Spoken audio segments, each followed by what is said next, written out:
السلام عليكم ورحمة الله تعالى وبركاته. نتمنى تكونوا في أحسن الأحوال ومرحبا بكم في القناة فيديو جديد. ووصفة اليوم إن شاء الله صابلي بريستيج كيجي أكثر من رائع، مكونات سهلة وبسيطة وبكمية كبيرة. مروا المقادير والطريقة. ناخذ القصرية وغادي نوضع السكر حبيبات، كأس عبار العنبة. إذا بغيتوا تضاعفوا المقادير أو نصف المقادير لكم الاختيار. 250 غرام من الزبدة، مارغرين بحرارة المطبخ. إلا استعملتوا نصف الكمية 125 فبيضة واحدة.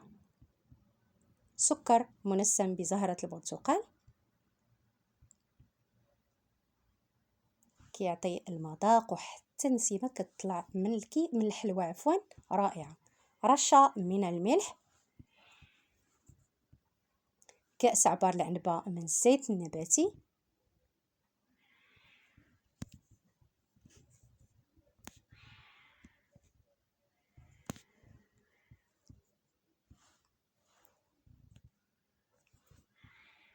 نتمنىكم تجربوه كيجي اكثر من رائع. 2 بيضات بحرارة المطبخ،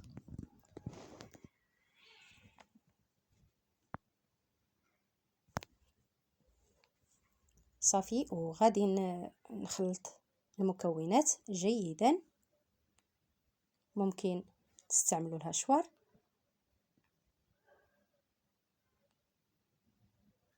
صافي ملي كتولي المكونات كريميه كنضيف ليها 4 ديال الملعقات من اللوز. بالنسبه للوز بالقشر ديالو محمر.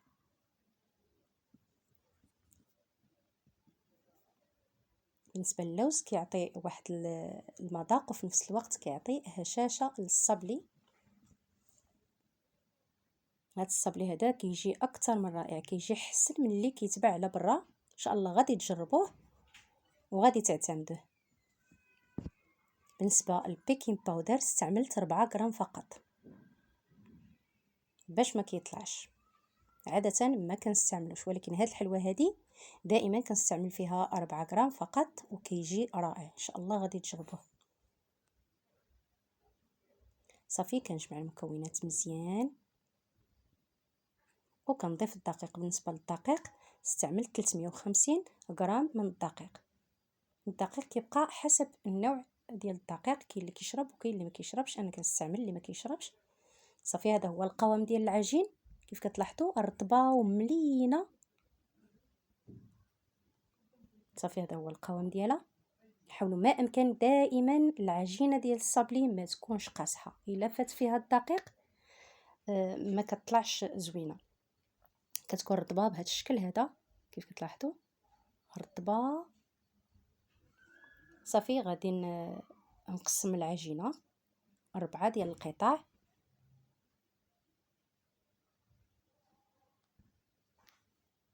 كيف كتلاحظوا رطبه بزاف. بالنسبه للصبلي كيف كتعرفوا اخواتي راه ما كنعجنوهش، غير كنجمعوه برؤوس الاصابع.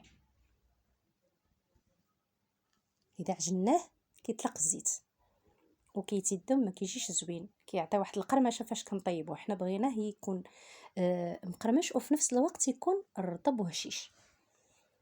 صافي كنطلق العجين وكنغطيه بالبلاستيك الغذائي.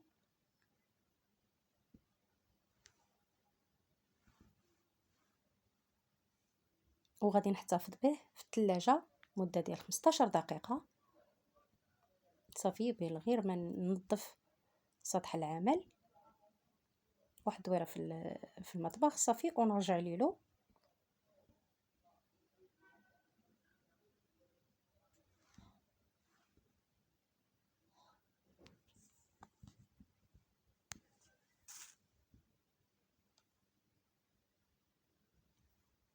كيف كتلاحظوا راه هو رطب بزاف.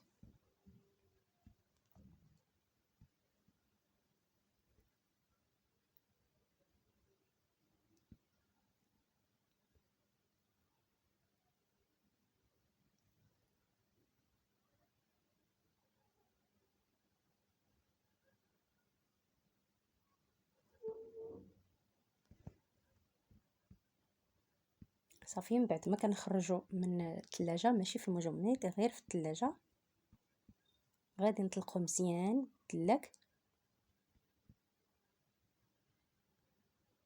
بالنسبه للعجينه الصابلي فاش كنوضعوها في الثلاجه كتجينا ساهله نورقوها. ودائما الصابلي نطلقوه بلاستيك الغذائي باش ما كيتفتتش. صافي استعملت هنا هاد الطابع هذا، استعملوا الطابع اللي كتفضلوا لكم الاختيار، مستدير ولا مربع. انا عاده كنستعمل هذا. صافي وكيتهز معنا بسهوله، ما كيعذبناش فاش كنبغيو نشكلوه.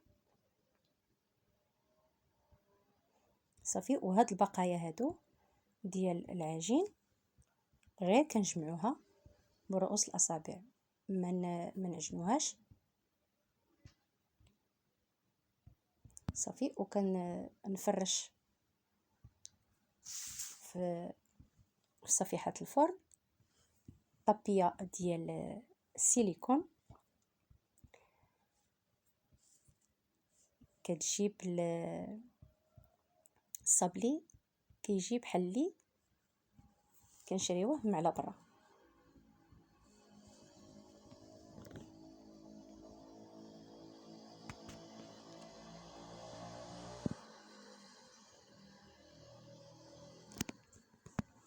صافي هذا هو السمك ديال الصابلي، كيكونش عالي بزاف، في نفس الوقت ما نديروهش رقيق بزاف باش ما يبقاش في الصفيحه ودغيا كيتحرق. صافي من بعد ما استفتو الصينيه الفرن كندهنوا بياض البيض اللي وضعت فيه الملح وسكر الفاني.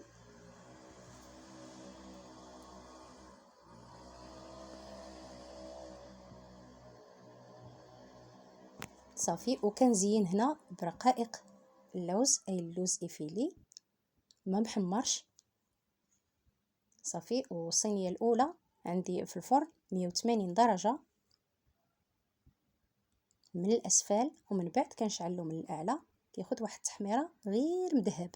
حاولوا ما امكن الصابلي ما نطيبوهش بزاف، ما كيبغيش يطيب بزاف. كيجي هذا هو اللوين ديالو، اللوين ديالو موحد كيف كتلاحظوا. بالنسبه للطبيه ديال السيليكون كتعطينا هذا الشكل هذا، ورخيصه ماشي شي ثمن غالي، 50 درهم فقط. نتمنى تاخذوها وتجربوا ان شاء الله هذا الصابلي. ساهل وبسيط كيف كتلاحظوا. صافي من بعد ما خرجتو من الفران ما شاء الله اللهم بارك كتعطي كميه كبيره، وكل ما كيبقى كل ما كيعطي واحد النسيمه زوينه، ممكن تحتفظوا به في المجمد.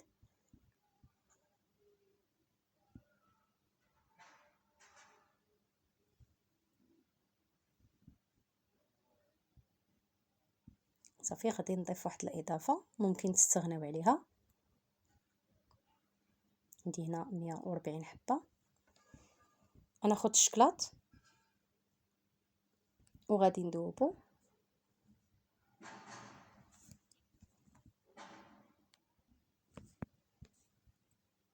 كميه قليله ماشي بزاف. صافي وكناخذ القطعه ديال الصابلي وكنغمس غير النص فيها فقط. التزيين كيبقى حسب الرغبه، ممكن تستغناو على الشكلاط لكم الاختيار. كيجي هذا هو الشكل ديالو. الا مازال اختي ما وجدتي الحلوى د العيد ان شاء الله نتمنى تجربيه وبالصحه والراحه. والى فيديو قادم ان شاء الله. ما تنساونيش من الدعم ولايك واشتراك حبيباتي اللي رافعه الفيديو باش يشوفوه اكثر من الناس. دمتم في رعايه الله والى الملتقى باذن الله.